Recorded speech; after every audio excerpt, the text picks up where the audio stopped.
Hello students, welcome back to Dev coaching.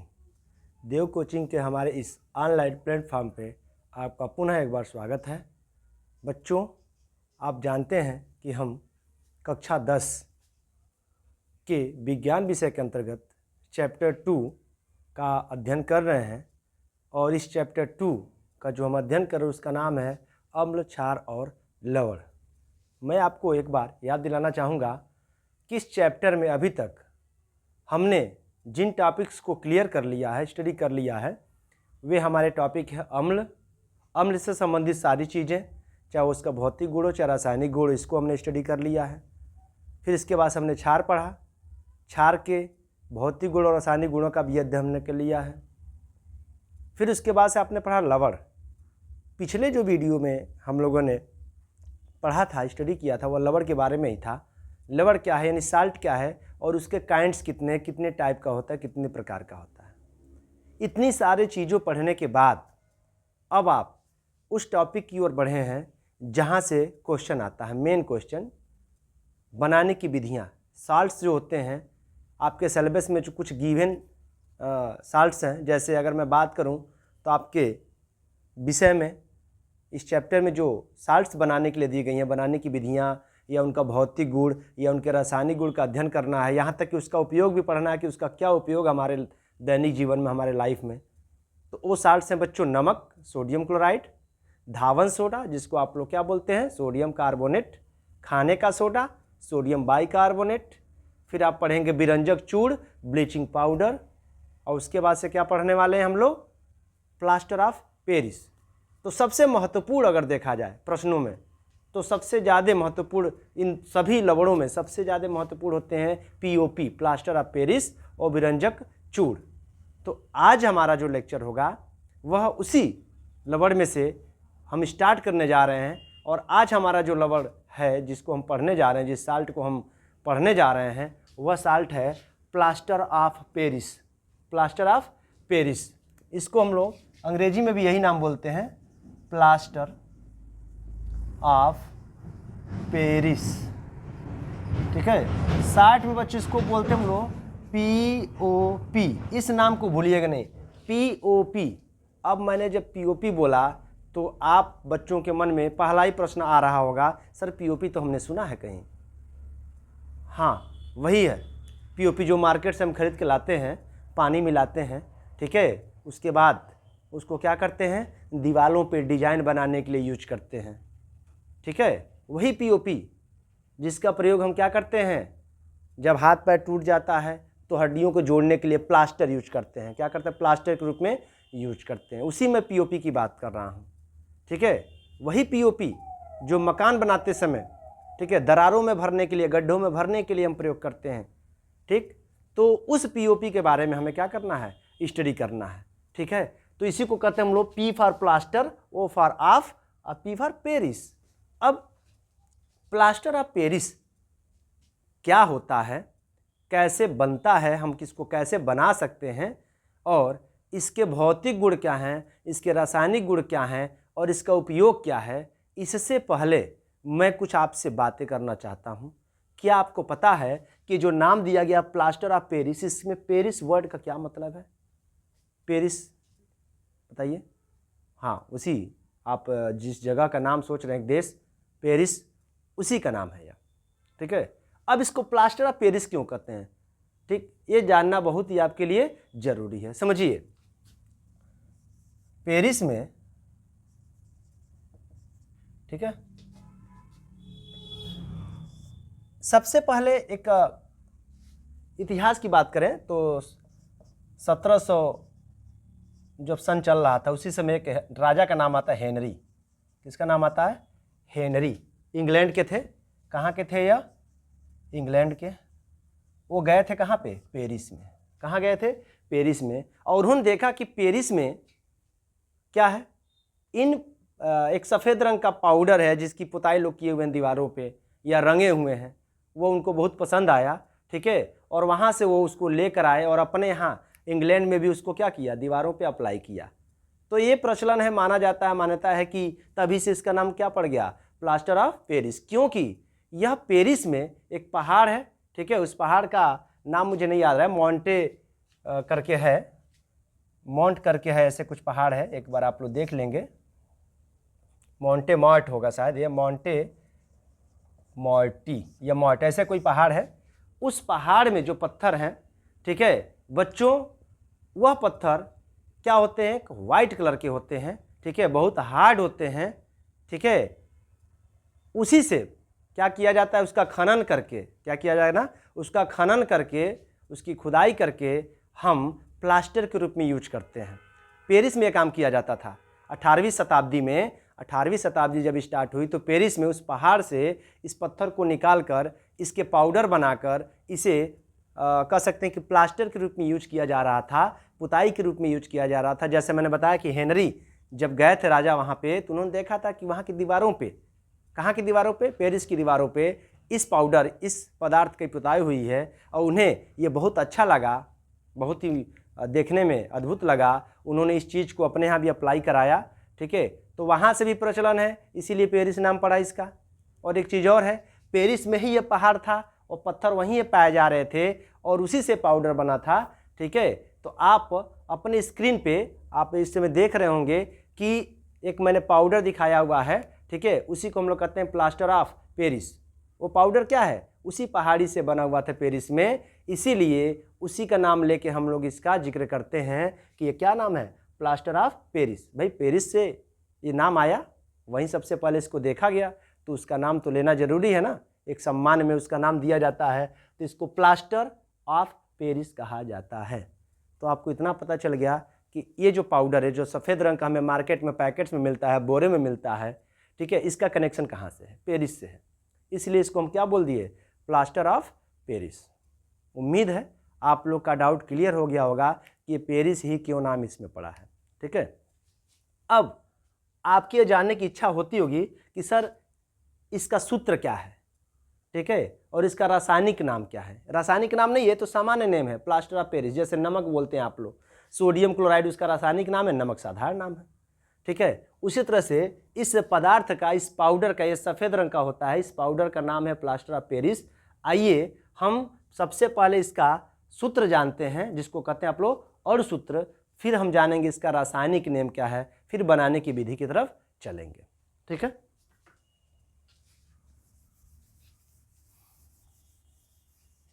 सबसे पहले हम लोग प्लास्टर ऑफ पेरिस का और सूत्र पढ़ने जा रहे हैं। और सूत्र क्या होता है बच्चों, प्लास्टर ऑफ पेरिस के और सूत्र को आपकी किताबों में दो फॉर्म में दिया गया होता है, ध्यान से देखिएगा।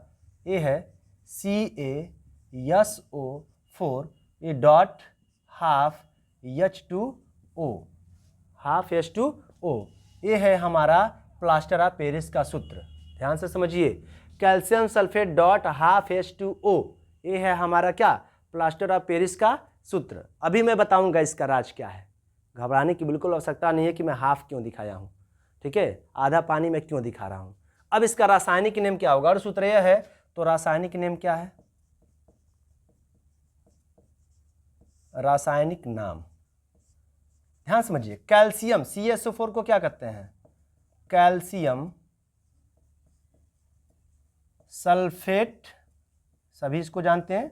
CaSO4 को क्या कहते हैं, कैल्शियम सल्फेट। और हाफ माने आधा, आधा को हम लोग बोलते हैं हेमी, क्या बोलते हैं, हेमी, हेमी माने हाफ होता आधा। और H2O को बोलेंगे हाइड्रेट, क्या बोलेंगे, हाइड्रेट। तो बहुत आसान नाम है ना, सूत्र याद हो गया तो नाम भी याद हो गया। CaSO4 को, Ca का कैल्शियम होता है, SO4 को सल्फेट, तो कैल्शियम सल्फेट। आधा को बोलेंगे हम लोग, हाफ को बोलेंगे हेमी, ठीक है, और H2O को बोलेंगे हाइड्रेट, तो हो जाएगा कैल्शियम सल्फेट हेमी हाइड्रेट। तो यह इसका रहा और सूत्र, ये रहा रासायनिक नाम। अब आइए बनाने की विधि पढ़ते हैं, बनाते कैसे हैं। तो हो जाएगा बनाने की विधि, किसके बनाने की विधि हम पढ़ने जा रहे हैं बच्चों, बताइए, प्लास्टर ऑफ पेरिस। तो सबसे पहले कैसे बनाते देखिए, CaSO4 डॉट 2H2O, बिल्कुल यह नहीं है, ये दूसरा सूत्र और ये दूसरा सूत्र है। इसमें देखिए दो मालिक्यूल, यहाँ पे अणु है, यहाँ आधा है, 2 हाइड्रोजन है, जल है यहाँ पे, और यहाँ पे क्या है, आधा है, दोनों सूत्र अलग है। ये पीओपी का सूत्र है, ये किसका सूत्र है, पीओपी का, प्लास्टर ऑफ पेरिस का। और ये किसका सूत्र है, आप कहना चाहेंगे सर जिप्सम, क्या कहेंगे, जिप्सम। जिप्सम कैसा होता है अगर ये जानना है तो आप स्क्रीन पे देख सकते हैं, इसमें जिप्सम का एक डायग्राम दिख रहा है, एक सॉलिड, ठीक है, ये हार्ड पत्थर की तरह होता है, ठीक। इसी को तो उस पत्थर में यही तो था, इसी से तो पीओपी बनाया गया था पेरिस में। तो इसको देख सकते हैं, ये है जिप्सम। और जब इसको क्या किया गया, गर्म किया गया, याद रखना होगा 120 डिग्री सेंटीग्रेड टेम्परेचर पे, टेम्परेचर एकदम एक्यूरेट होना चाहिए, 120 डिग्री सेंटीग्रेड टेम्परेचर पर जब इस जिप्सम को गर्म किया गया बच्चों, तो यह इसमें का जो जल है, अब जल का कितना मॉलिक्यूल अलग होता है देखिएगा, CaSO4 हाफ H2O। अब मुझे ये बताइए बच्चों, अगर 2 में से आधा निकल जाए तो बचेगा कितना, 1.5 बचेगा ना, 1.5 बचेगा। तो जितना बचा उतना मॉलिक्यूल वहां लिखिए, 1.5 H2O, 1.5 H2O। पुनः से समझिए, हमने जिप्सम का सूत्र होता है CaSO4 और 2H2O। जब इसको हमने 120 डिग्री टेम्परेचर पे गर्म किया तो इसमें का जो कह सकते हैं कि 3/4 जल है, 3/4 भाई, 1/2 बचा तो 3/4 तो हुआ, तो 3/4 जल मतलब 1.5 भाग जो जल है 2 में से वो बाहर निकल गया, ठीक है, और हमारा बचा क्या, आधा जल अंदर रह जाएगा, ठीक है। इसे कहते हैं CaSO4.H2O, हाफ H2O। अगर आपसे कोई कहे कि क्या CaSO4 को हम लोग पीओपी नहीं कर सकते, तो कहेंगे नहीं। ध्यान से समझिए बच्चों, पीओपी में कैल्शियम सल्फेट के जो मॉलिक्यूल होते हैं वो जल के माध्यम से ही क्या होते हैं, आपस में जुड़े होते हैं। पीओपी में कैल्शियम सल्फेट के जो मॉलिक्यूल होते हैं वो जल के माध्यम से क्या होते हैं, आपस में जुड़े होते हैं, ठीक है। तो जल का होना जरूरी है, इसीलिए मैंने बोला हाइड्रेट, क्या बोला है, हाइड्रेट। इसको निकाल दिया जाएगा तो ये एकदम पाउडर हो जाएगा, ठीक है, और ये जलेगा, जमेगा नहीं, ठीक। तो इस तरह से हम इसको बना सकते हैं, क्या कर सकते हैं, बना सकते हैं। इसका एक और सूत्र होता है, किताबों में दिया गया, बच्चे इसको लेके बड़ी कंफ्यूज रहते हैं, मैं यहाँ पर नोट कर देता हूँ, ठीक है। देखिए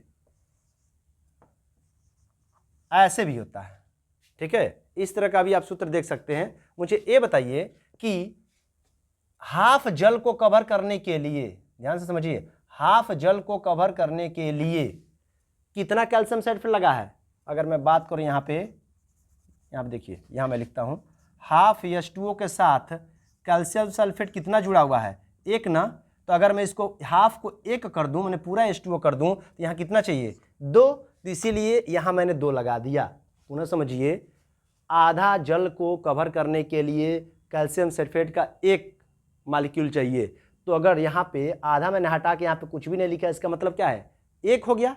तो 1 जल के मॉलिक्यूल के लिए इसका डबल होना चाहिए ना, तो 2। तो ये भी सूत्र क्या है आपका, पीओपी का है। इन दोनों सूत्रों से आप क्या कर सकते हैं, काम चला सकते हैं, ठीक है। तो ये रहा क्या, पीओपी, क्या रहा, पीओपी बनाने की विधि, ठीक है। तो इस तरह से क्या बन जाता है, पीओपी बन जाता है जिप्सम को गर्म करके। क्या करके, जिप्सम को गर्म करके भी आप क्या कर सकते हैं, पीओपी बना सकते हैं। किसी को कोई डाउट तो आप कमेंट कर सकते हैं, ठीक है। अब देखिए, ये रहा अभी तक पीओपी का सूत्र, रासायनिक नाम, बनाने की विधि, ठीक है। अब जब हम आगे बढ़ेंगे तो एक और तरीका है, यहाँ ध्यान देना होगा। अगर हमने कैल्शियम सल्फेट और 2H2O जिप्सम को ही अगर 120 डिग्री सेंटीग्रेड टेम्परेचर से अधिक ताप पे गर्म कर दिया, ठीक है, ध्यान से समझिए, अगर हमने इसी जिप्सम को 120 डिग्री सेंटीग्रेड से अधिक तापमान पे गर्म कर दिया तो इसमें का पूरा जल बाहर निकल जाएगा, आधा वाला भी नहीं बचेगा। जैसे यहाँ तो आधा बच गया ना, 1.5 बाहर निकला, यहाँ का पूरा निकल जाएगा, क्योंकि टेम्परेचर आपने क्या दे दिया है, 120 से ज़्यादा। तो क्या हो जाएगा, केवल यहाँ बच जाएगा क्या, CaSO4, क्या बच जाएगा, CaSO4, और यह टोटल पूरा का पूरा बाहर निकल जाएगा। अब इसको कहेंगे मृत तापित प्लास्टर। बहुत बार क्वेश्चन आया हुआ है, मृत तापित प्लास्टर क्या है, मृत Tapi plaster, dead burnt plaster. इसको क्या बोलते हैं अंग्रेजी में हम लोग, इसको इंग्लिश में बोलते हैं dead burnt plaster. Again, when gypsum is treated above the temperature of 120 degree centigrade, it will be converted into calcium sulfate and the total molecule of water released out। मतलब जब हम जिप्सम को 120 degree centigrade temperature से अधिक ताप पे गर्म करेंगे तो इसमें का दोनों मालिक्यूल H2O क्या हो जाएगा, बाहर निकल जाएगा। लेकिन जब 120 डिग्री पे गर्म कर रहे थे तो आधा बच गया था। देख रहे हैं अंतर कितना हो रहा है। तो इस समय जो मिलेगा उसको POP बोलेंगे, लेकिन इस समय जो ये मिल जाएगा कैल्शियम सल्फेट, इसमें का पूरा जल बाहर निकल गया है, तो इसको कहेंगे हम मृत तापित प्लास्टर, डेड बर्न्ट प्लास्टर। इसका कोई यूज नहीं रहेगा तब, ठीक है। तो इस बात का हमें ध्यान देना है कि जिप्सम से ही बनता है प्लास्टर POP। तो ये तो रहा POP बनाने की विधि। अब आइए इसके हम लोग कुछ भौतिक गुण और रासायनिक गुण पढ़ लेते हैं, ठीक है।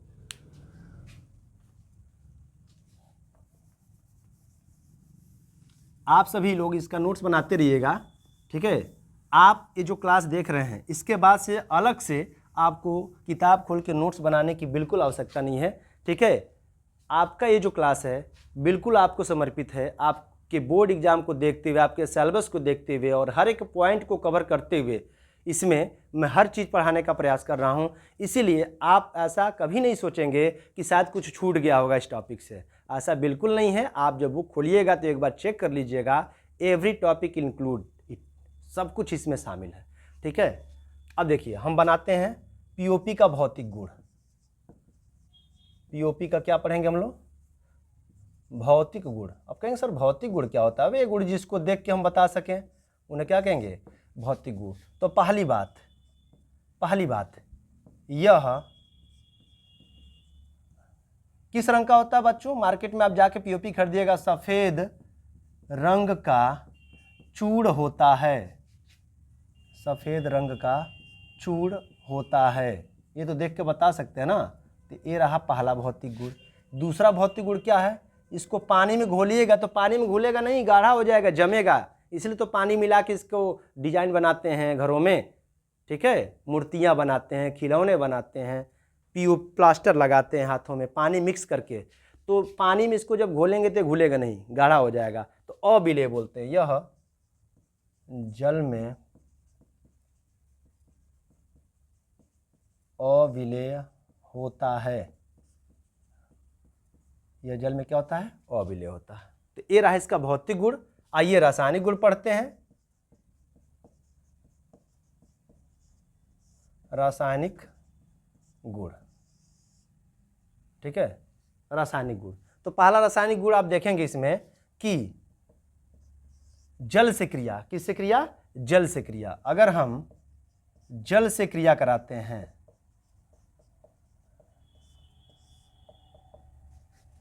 लिखेंगे यहां पे, मेरे साथ आप लोग लिखिए, जल से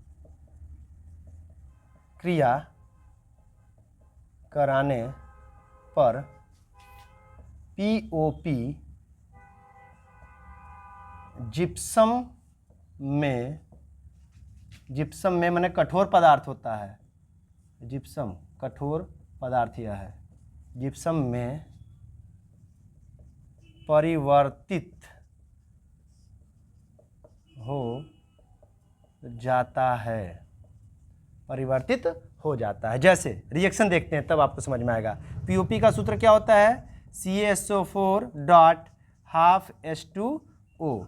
इसमें आपने क्या किया, जल का मॉलिक्यूल मिला दिया, कितना, यहाँ पे 1/2 H2O, 1.5 जल के मॉलिक्यूल मिला देंगे तो फिर ये मिलके क्या हो जाएगा, वही चीज़ बन जाएगा क्या, जिप्सम, CaSO4.2H2O। ये देखिए ये क्या हमारा है, POP, प्लास्टर ऑफ पेरिस। जब इसमें आपने जल योग जोड़ दिया, वहाँ तो गर्म किए तो निकला था, यहाँ जल को अब जोड़ना है जो निकला था।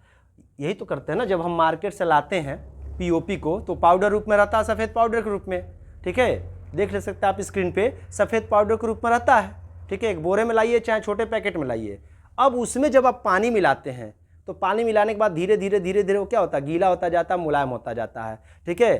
तब उसके अंदर जब जल मिला देते हैं तब वो कन्वर्ट हो जाता है, जो गीला हो जाता है। और जब जिसको मूर्तियाँ बनाते हैं या कुछ अन्य चीज़ें बनाते हैं तो थोड़ी देर बाद वो हार्ड हो जाता है, तो उसे हम कहते हैं क्या, जिप्सम। क्या कहते हैं, जिप्सम, ठीक है, इसे हम कहते हैं जिप्सम, ठीक है।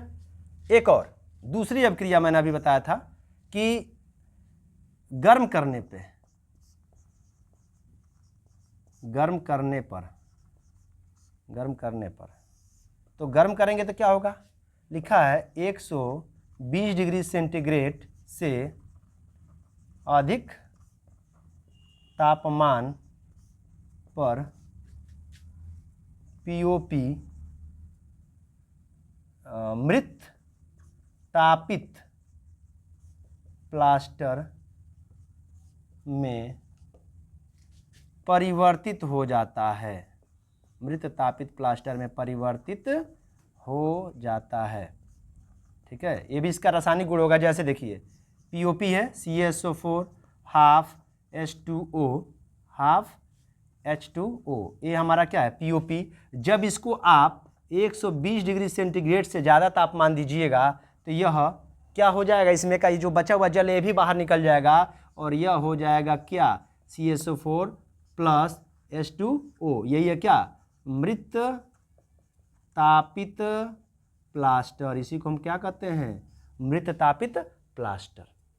तो ये कुछ रासायनिक गुण और यह भौतिक गुण, इन दोनों गुणों को आप अपने कॉपी में अच्छे से नोट्स बना लीजिए और बार बार इसको देखिए ताकि आपको याद हो जाए, समझ में आ जाए। एक बार पुनः रिवाइज कर देते हैं। जब जल से क्रिया कराते हैं तो आपको पता है पीओपी का सूत्र होता है CaSO4 डॉट हाफ H2O, इसमें पानी मिलाते हैं 1.5 मालिक्यूल मिलाएंगे, 1.5 पानी मिला देंगे इसमें तो क्या हो जाएगा पूरा का पूरा 2 मालिक्यूल में चेंज हो जाएगा, बन जाएगा CaSO4 डॉट 2H2O। तो ये था पीओपी, पानी मिलाने के बाद ये गाढ़ा हो गया, जम गया, जिसका यूज हम खिलौने मूर्तियाँ चीज़ों बनाने में करते हैं, उसे कहते हैं जिप्सम। पहला रासायनिक गुण हो गया, यानी पीओपी का प्रयोग हम जिप्सम बनाने में कर सकते हैं। पीओपी को जब गर्म करते हैं 120 डिग्री सेंटीग्रेड से अधिक तापमान पे, 120 डिग्री सेंटीग्रेड तक तो गनीमत है, 120 डिग्री सेंटीग्रेड से अधिक तापमान पे जब गर्म करिएगा तो ये जो दिख रहा है ना, ये पीओपी के अंदर का जो हाफ H2O ये भी बाहर निकल जाएगा और तब जो चीज़ बचेगा वो केवल कैल्शियम सल्फेट बचेगा, जिसे हम कहते हैं मृत तापित प्लास्टर। ठीक है, तो ये रहा पीओपी के भौतिक गुण और रासायनिक गुण। आप इसका एक बार स्क्रीनशॉट ले लीजिए, फिर मैं इसका उपयोग लिखवा देता हूं जो कि काफ़ी महत्वपूर्ण है। आता है पीओपी का रासायनिक सूत्र बताइए, पीओपी का और सूत्र बताइए, पीओपी के 2 उपयोग लिखिए। तो आइए हम पढ़ने जा रहे हैं पीओपी के उपयोग।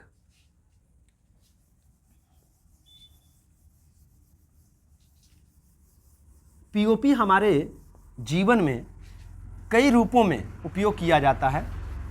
यूँ कहा जाए तो अगर देखा जाए तो दशहरे में या अन्य फंक्शंस पे जो मूर्तियाँ बनाई जाती हैं, ठीक है, जिनको घरों में ला के स्थापित करते हैं लोग, ठीक है, वो लगता है कि पत्थरों की बनी है, लेकिन वो काफ़ी मूर्तियाँ किसकी बनी होती हैं पीओपी की बनी होती हैं, प्लास्टर ऑफ पेरिस। अब कहेंगे सर ऐसा है क्यों इसकी बनाए जाते हैं, क्योंकि हार्ड होता है, टिकाऊ होता है।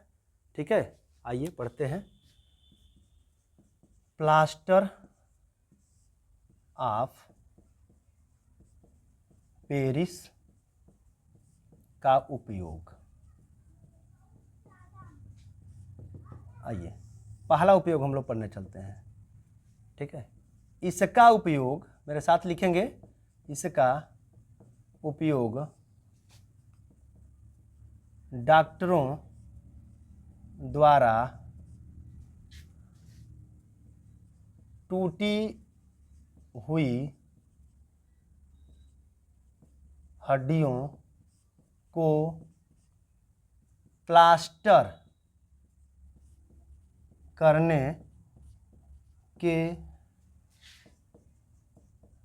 लिए किया जाता है। आप स्क्रीन पे देख सकते हैं, जो आपको इमेज दिख रहा है उसमें देखिए एक डॉक्टर क्या कर रहे हैं, अपने हाथों से प्लास्टर चढ़ा रहे हैं, तो उसमें इसका यूज किया जाता है। दूसरा, पीओपी का प्रयोग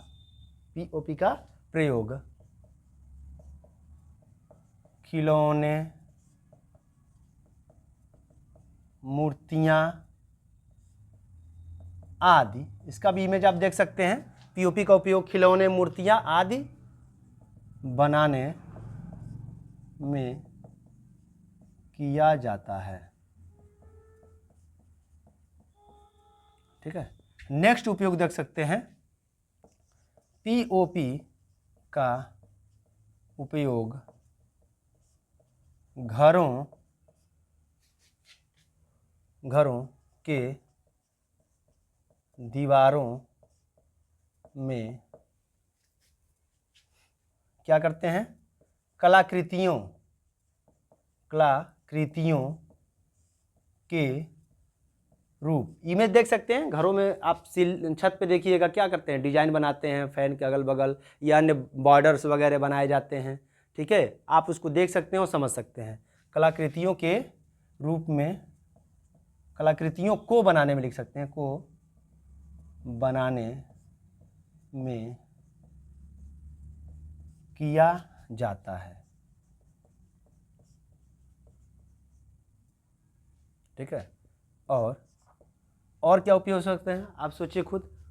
ठीक है, पीओपी की भट्ठियाँ बनती हैं बच्चों, भट्ठियाँ जिसमें रोटी पाव वगैरह सेकने के लिए किया जाता है, क्योंकि इसके पास टेम्परेचर सहने की क्या होती है, पावर होती है। ठीक है, तो पीओपी का उपयोग भट्ठियों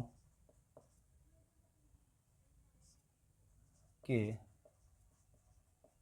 निर्माण में किया जाता है। ठीक है, तो इसके अलावा भी हमारे लाइफ में, हमारे जीवन में जो ये पीओपी पाउडर है इसका यूज हम लोग करते हैं। ठीक है, और बहुत सारे अन्य उपयोग भी हैं, आप याद करिएगा, सोचिएगा। मैं चाहूँगा कि आप भी 2-4 उपयोग कमेंट करके ज़रूर लिखें। बच्चों, आप जब फीडबैक देंगे, जब आप सोचेंगे, ये नहीं कि ये वीडियो आपने देख लिया, देखने के बाद से चुप नहीं। आपसे अगर मैं क्वेश्चन कर रहा हूँ तो उस क्वेश्चन का जवाब दीजिए, तब आप कुछ सीख पाएंगे और कुछ नया सीख पाएंगे। तो मैं चाहूँगा कि मैंने ये 4 उपयोग पीओपी का बताया है, इसके अलावा आपके दिमाग में अगर कोई और उपयोग आ रहा है जिसमें हम प्लास्टर ऑफ पेरिस का उपयोग करते हैं जहाँ, तो मैं चाहूँगा कि कमेंट बॉक्स में जाके उन उपयोग के बारे में या उन सामानों के बारे में ज़रूर लिखें जिसे बनाने के लिए हम पीओपी का यूज करते हैं। ठीक है, तो आज जो पीओपी नाम का साल्ट था, प्लास्टर ऑफ पेरिस, वो मैंने पूरा कवर कर दिया। आज के वीडियो में आपने क्या पढ़ा, पीओपी क्या है, पीओपी जो वर्ड है, प्लास्टर ऑफ पेरिस जो नाम है, पेरिस शब्द का मैंने मतलब बताया कि क्यों इसको प्लास्टर ऑफ पेरिस कहते हैं। फिर आपने पीओपी का सूत्र देखा, पीओपी का रासायनिक नाम देखा, फिर उसके बाद से उसका भौतिक गुण, रासायनिक गुण, और फाइनली इन द एंड आपने पढ़ा कि पीओपी का यूज क्या है हमारे लाइफ में। ठीक है, अब इसके बाद जो अगला हम साल्ट पढ़ने वाले हैं वो ब्लीचिंग पाउडर, बिरंजक चूड़, जिसको आपने देखा होगा घरों में क्या करते हैं, काई बैठा रहता है तो उसकी सफाई के लिए ब्लीचिंग पाउडर डालते हैं, सफ़ेद रंग का वो भी होता है। ठीक है, तो उसको हम लोग अगले लेक्चर में पढ़ेंगे। ठीक है, इस लेक्चर में आपके लिए इतना ही है। मैं चाहूँगा कि आप इसको नोट्स बना लें। देखिए, मैं एक एक चीज़ को ऑन ब्लैक बोर्ड में लिख रहा हूँ ताकि आप बच्चों के लिए अलग से किसी किताब को खोलने की आवश्यकता न पड़े। ठीक है, सारा मैटर आपको यहीं पे मिल जाए और एक आप परफेक्ट नोट बना पाएँ। और मेरा हमेशा प्रयास रहता है कि आप परीक्षा में 100 में 100 करें। ठीक है, कोई ऐसा टॉपिक न छूट जाए जो आप पढ़े ही ना हो। ठीक है, क्वेश्चन क्या होता है इस प्रश्न से, इस टॉपिक से याद करिएगा। मैं बता देता हूँ पीओपी टॉपिक से क्वेश्चन क्या होता है। पीओपी का रासायनिक सूत्र क्या है, रासायनिक सूत्र बताइए, रासायनिक नाम बताइए। ठीक है, फिर पूछता है कि मृत तापित प्लास्टर क्या है, और अंततः ये पूछा जाता है कि पीओपी के कोई 2 या 3 उपयोग लिखिए। तो बहुत आसान है बच्चों। ठीक है, आराम से लिख सकते हैं। यानी पीओपी टॉपिक से कोई ऐसा प्रश्न नहीं है जो कि छूटेगा आपका। ये आपके लिए पूरा कंप्लीट सिलेबस है पीओपी का। ठीक है, मिलते हैं नए वीडियो में अगले टॉपिक के साथ जिसका नाम है ब्लीचिंग पाउडर। ठीक है, तब तक आप ऐसे ही पढ़ते रहिए, वीडियो देखते रहिए और अपनी स्टडी को और आगे ले जाइए, अपने ज्ञान को और बढ़ाइए। मिलते हैं नेक्स्ट लेक्चर में, तब तक के लिए आप सभी प्यारे बच्चों को बहुत बहुत धन्यवाद। Thank you.